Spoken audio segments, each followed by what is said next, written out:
احباب گرامی، ایک بنیادی بات بس ذہن میں رکھیں کہ رمضان المبارک کو اس طریقے سے گزاریں کہ اس عالمگیر کرونا کی وبا میں جو ساری انسانیت، عالم اسلام اور بالخصوص ہمارا وطن عزیز پاکستان برے طریقے سے متاثر ہیں، تو اللہ کی معافی یہ رمضان میں اس کا معاف کرنے کا جذبہ ترحم یہ پورے جوبن پر ہوتا ہے۔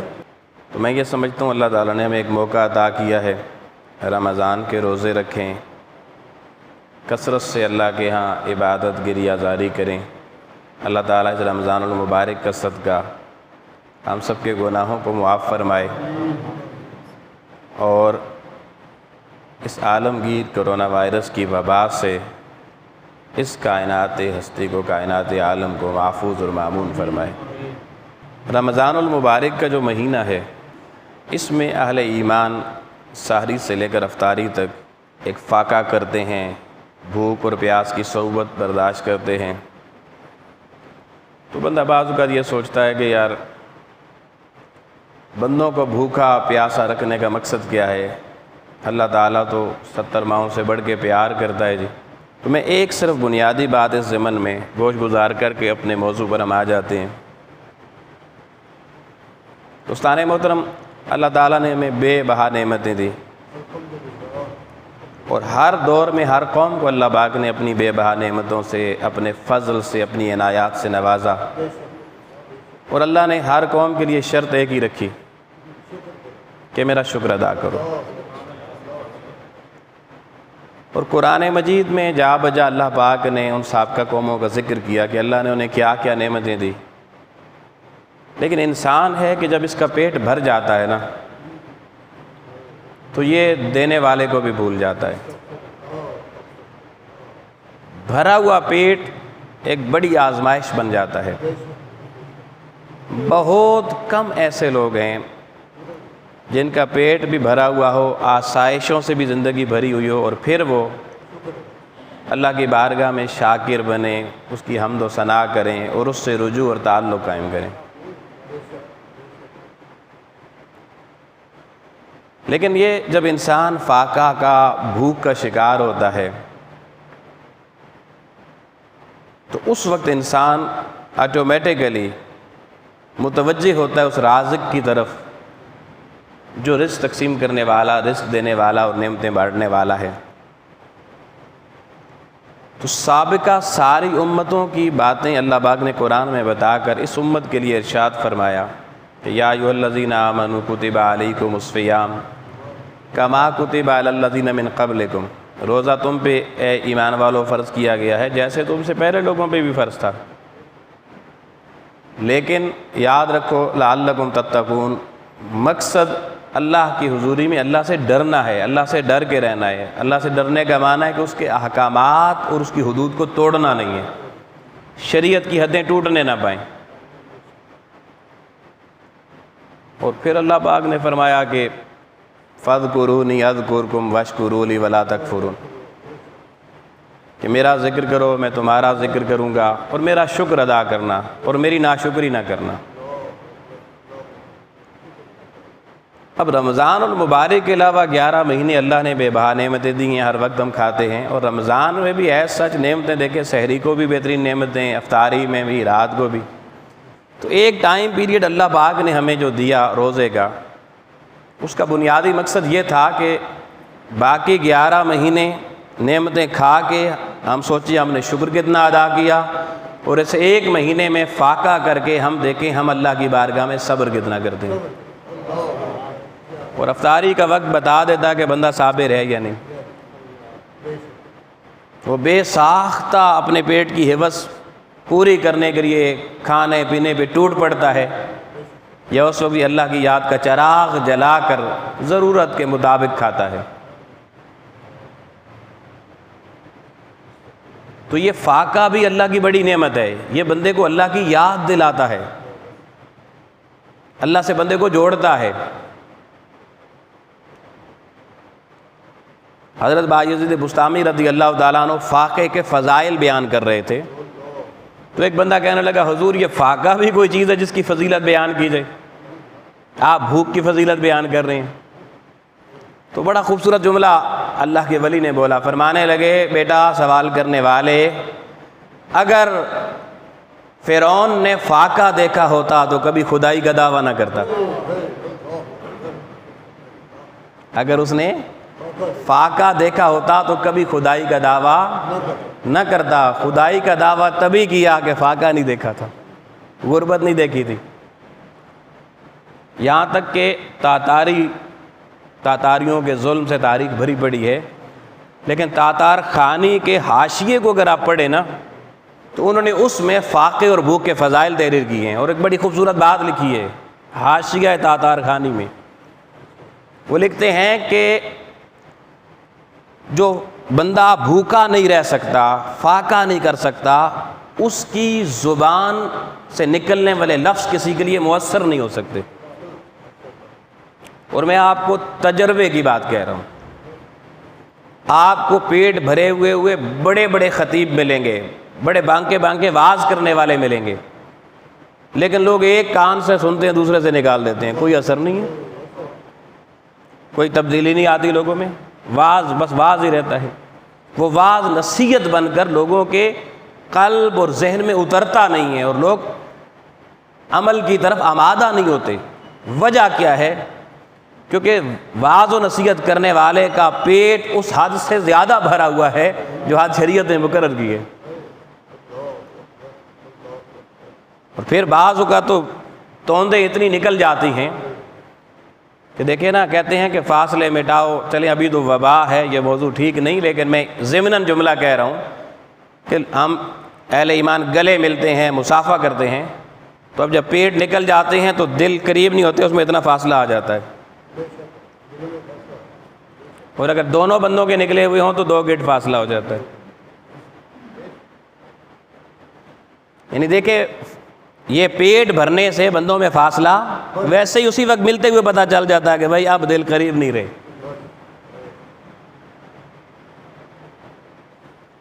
تو یاد رکھیے، تجربے اور مشاہدے کی بات یہ ہے کہ جب کسی بندے کا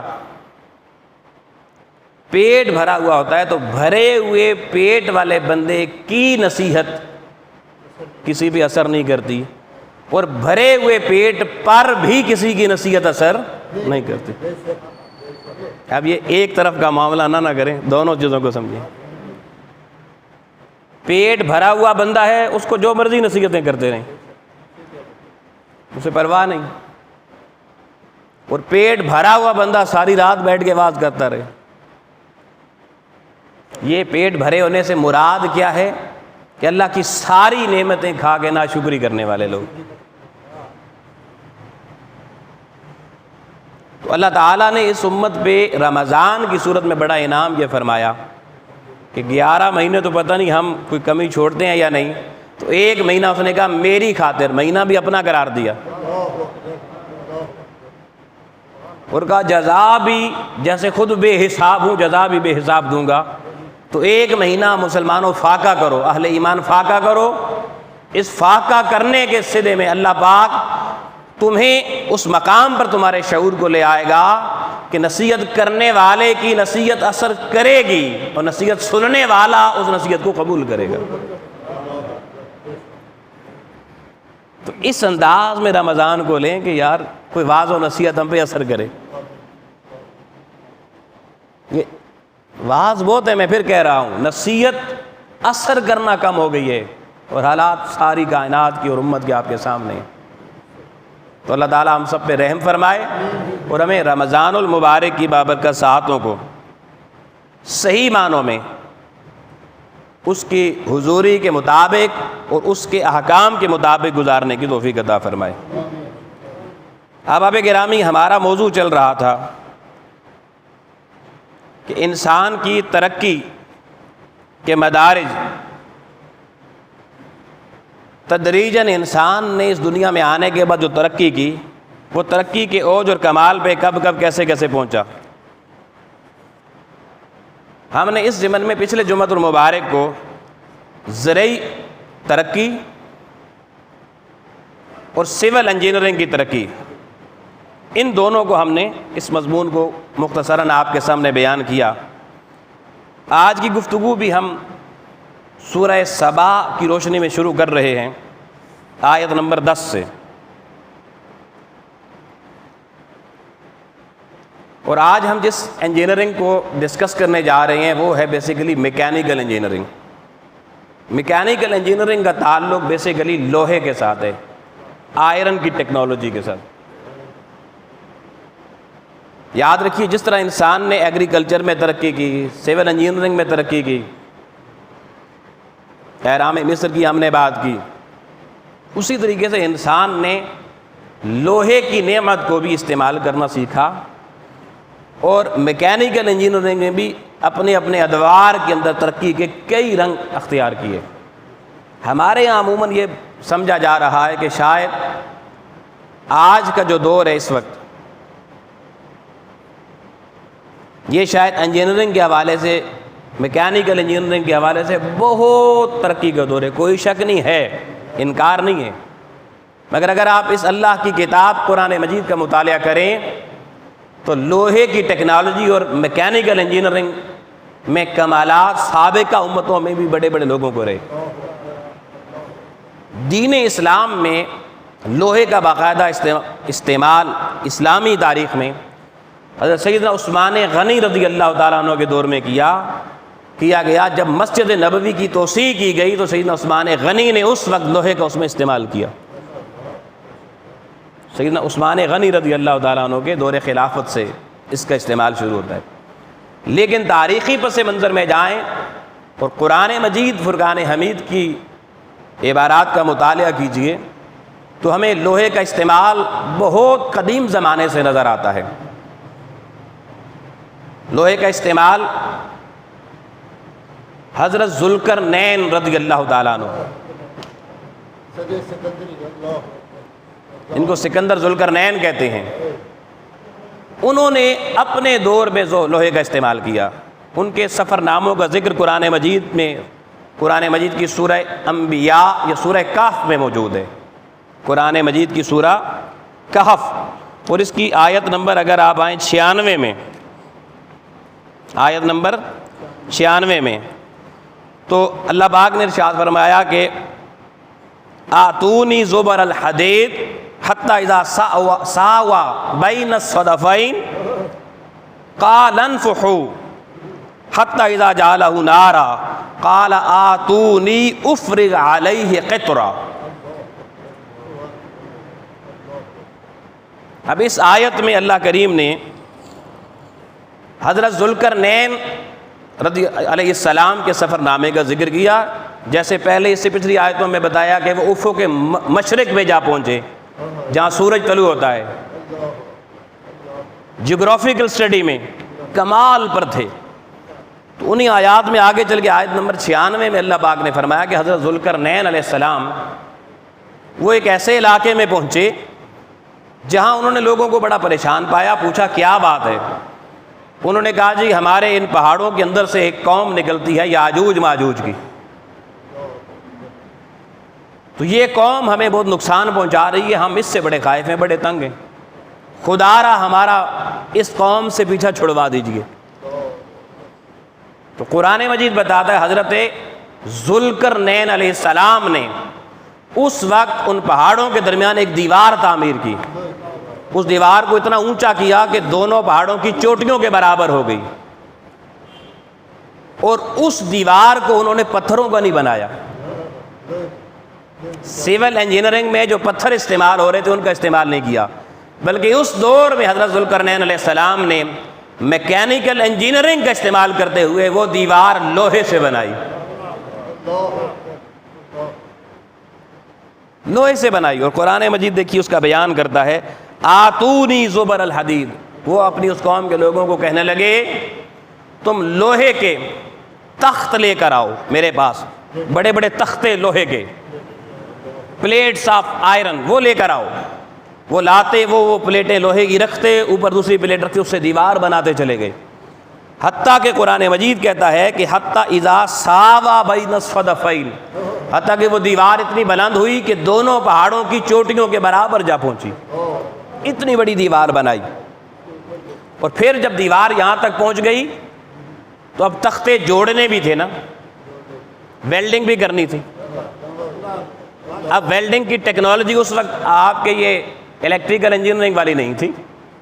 انہوں نے اس وقت اپنی قوم سے کہا کہ اب ایسے کرو، پھونکنیاں چلاؤ۔ پھونکنی ہوتی تھی نا پہلے، لوہار لوگ پھونکنی سے دھواں دیتے تھے، آگ دیتے تھے۔ تو قرآن مجید بتا رہا ہے کہ انہوں نے اپنی قوم سے کہا قال انفخوا، اب سارے اس کو دھونکو، اس کو پھونکنیاں چلاؤ تاکہ آگ سے یہ لوہا پگھلے، گرم ہو۔ اور پھر حتی اذا جعلہ نارا، اس حد تک پھونکنیوں سے دھونکنی دی گئی کہ وہ لوہا آگ بن گیا، اور لوہا آگ بن کے پگھل جاتا ہے۔ جب لوہے کی یہ سٹیج آئی، اب حضرت ذوالقرنین نے اس کے اندر ایک ٹیکنالوجی اور استعمال کی اور کہنے لگے قال آتونی افرغ علیہ قطرا، فرمانے لگے اب لوہا تو پگھل گیا ہے، اب تانبا لاؤ، تانبے کو بھی پگھلا کے، لوہے اور تانبے کو پگھلا کے اس دیوار کو ایسا مضبوط کر دیا جائے کہ قرب قیامت میں یاجوج ماجوج کے ظاہر ہونے تک یہ دیوار ٹوٹ نہ سکے۔ کیونکہ حدیث کے مطابق اب قرب قیامت میں وہ یاجوج ماجوج اس دیوار سے باہر آئیں گے، اور قیامت سے پہلے پوری دنیا کو وہ جو بربادی کا سین حدیث میں بتایا گیا وہ یاجوج ماجوج کے ذریعے ہوگا۔ اس یاجوج ماجوج جیسی خطرناک قوم کو اب عام دیوار کو تو وہ کچھ نہ سمجھتے، تو اس دور میں کیسی ٹیکنالوجی استعمال کی گئی۔ میں کبھی کبھی سوچتا ہوں آج کے میکینیکل انجینئر ہوتے تو شاید ایسی دیوار نہ بنا پاتے جو اس دور کی ٹیکنالوجی کے مطابق حضرت ذوالقرنین نے بنا دی، کہ یاجوج ماجوج اس میں مقید ہو گئے اور انسانیت کو کائنات میں استقرار مل گیا۔ تو آپ دیکھیے اس دور میں یہ ٹیکنالوجی کس عروج پر تھی۔ پھر آپ دیکھیے، یہ تو میں نے آپ کو حضرت ذوالقرنین علیہ السلام کا بتایا، میکینیکل انجینئرنگ میں ان کا عبور۔ پھر اللہ پاک نے حضرت داؤد علیہ السلام کے حوالے سے اس ٹیکنالوجی کے استعمال کا ذکر قرآن مجید میں کیا، اور کمال ذکر ہے۔ سورہ سبا کی آیت نمبر 10 میں اللہ پاک نے ارشاد فرمایا کہ وَلَقَدْ آتَيْنَا دَاؤُودَ مِنَّا فَضْلًا، ہم نے حضرت داؤد علیہ السلام کو اپنا فضل خاص عطا فرمایا۔ بڑا فضل اللہ پاک نے ان کو عطا فرمایا۔ وہ فضل کیا تھا؟ اب دیکھیے نا، ہم تو فضل کا معنی صرف یہ لیتے ہیں بس کو پیسے سے مل جائیں تو فضل ہو گیا، پیسے نہ ملیں تو فضل نہیں ہوا۔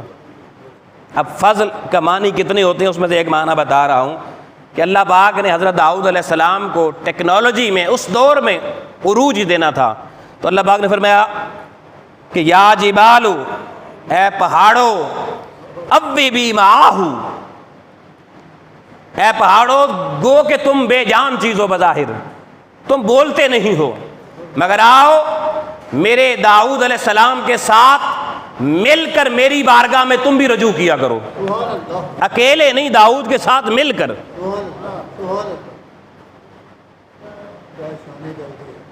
اب دیکھیے، ایک اللہ کا بندہ ہے، پیغمبر ہے، اب وہ رجوع اللہ سے کرتا ہے، اور اس کے رجوع میں شامل بندے تو ہوتے ہی ہوں گے، لیکن قرآن بتا رہا ہے پہاڑ بھی ساتھ شامل ہوتے تھے۔ اللہ نے پہاڑوں کو مخاطب ہو کے کہا کہ میرا بندہ اس درجے پر اس کی انجینئرنگ پہنچ چکی ہے، اس کی انجینئرنگ کا کمال یہ ہونا چاہیے کہ اور بھی قیامت تک ترقیاں ہوتی رہیں گی، مگر یہ کمال کی ترقی تھی کہ پہاڑ ویسے ہی رجوع اللہ کر رہے تھے جیسے حضرت داؤد علیہ السلام کر رہے تھے، اور بات صرف پہاڑوں تک نہیں رہی، وَالطَّيْرَ، قرآن مجید کہتا ہے پھر پرندوں کو بھی حکم ہوا، اور سارے پرندے بھی ان کی اس فن میں شامل ہو گئے۔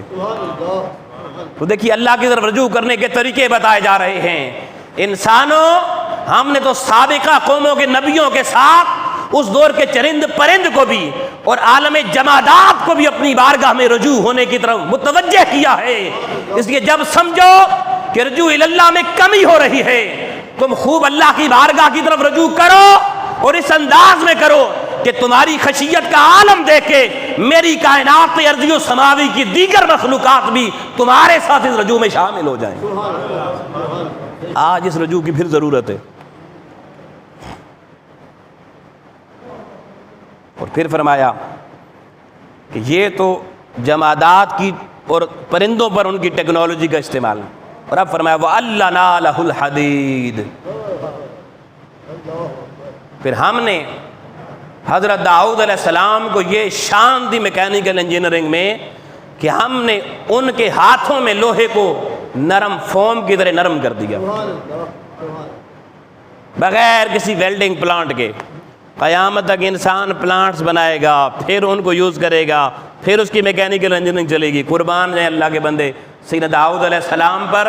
وہ جتنا کام آج ترقی میں مشینری سے کیا جاتا ہے، حضرت داؤد علیہ السلام اپنے ہاتھوں سے کرتے تھے۔ وہ فن ان کے ہاتھوں میں اللہ نے عطا فرما دیا۔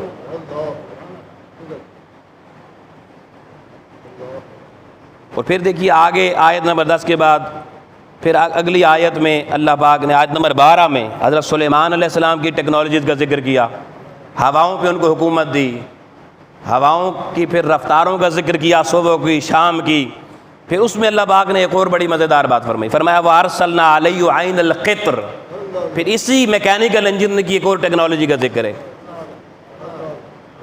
کمال بات ہے۔ فرمایا وَأَرْسَلْنَا لَهُ عَيْنَ الْقِطْرِ، کہ ہم نے حضرت سلیمان علیہ السلام کو وہ ٹیکنالوجی دی کہ حضرت ذوالقرنین والی ٹیکنالوجی پیچھے رہ گئی۔ اس ٹیکنالوجی میں تانبا پگھل کے لوہے کے ساتھ شامل ہوا دیوار میں، مگر فرمایا حضرت سلیمان علیہ السلام تانبے کا وہ استعمال کرنا سیکھ گئے کہ انہوں نے تانبے کا ہم نے ان کے لیے چشمہ رواں کر دیا۔ اب تانبے کا چشمہ جی،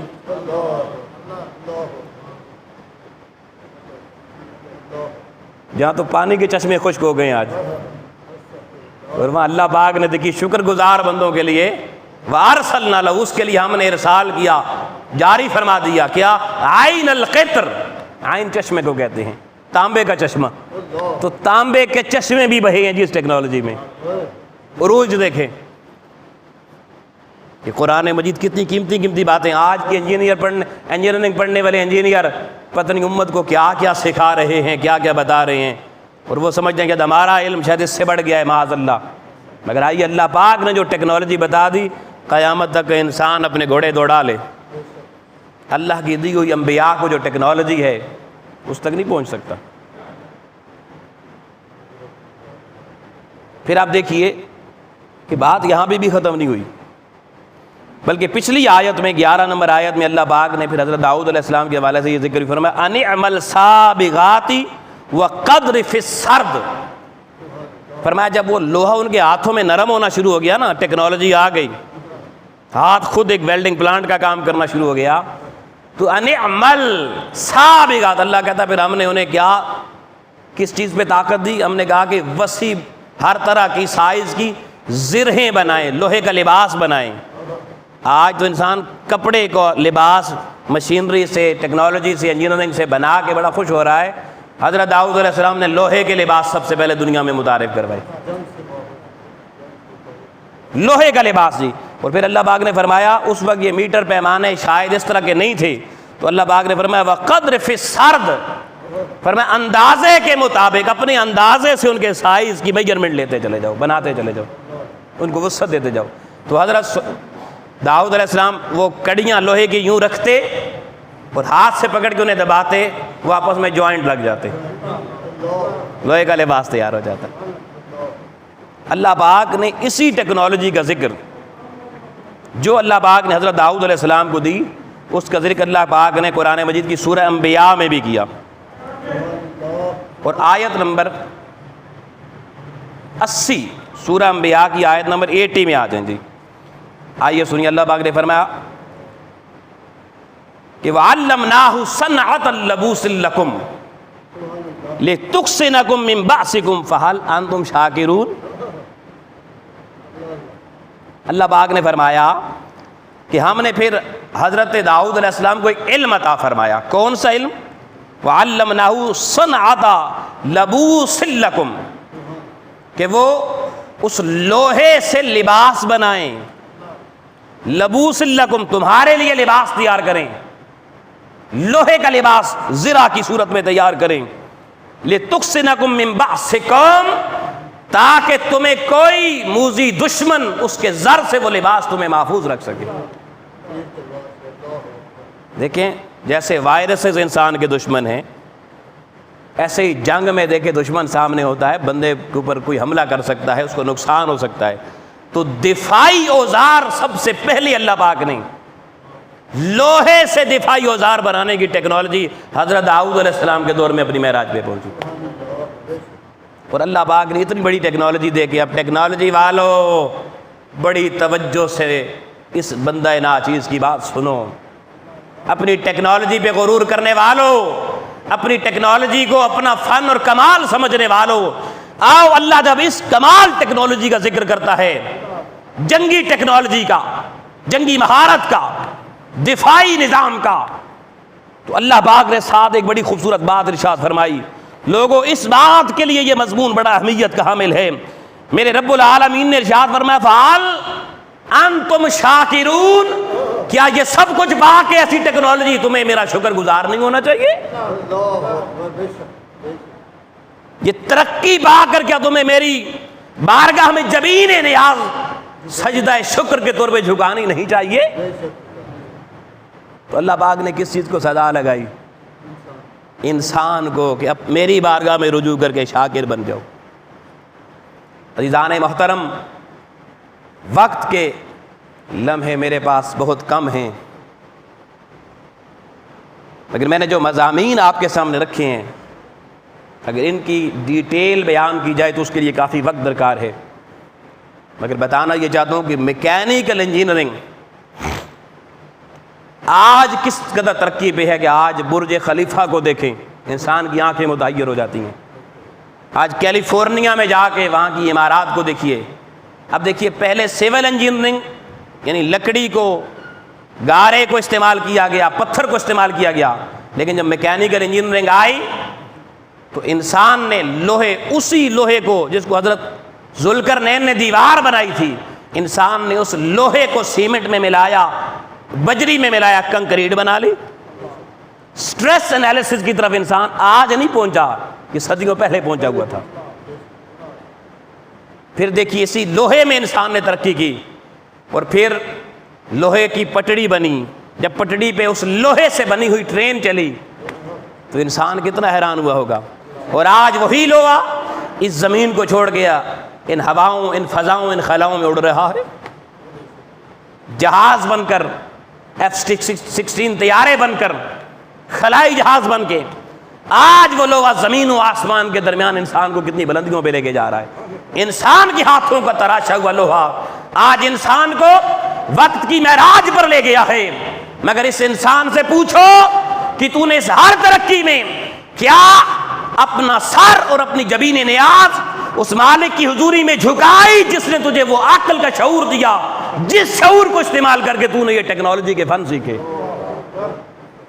انسان مادی ہو گیا، انسان حوث پسند ہو گیا، انسان دنیا پرست ہو گیا۔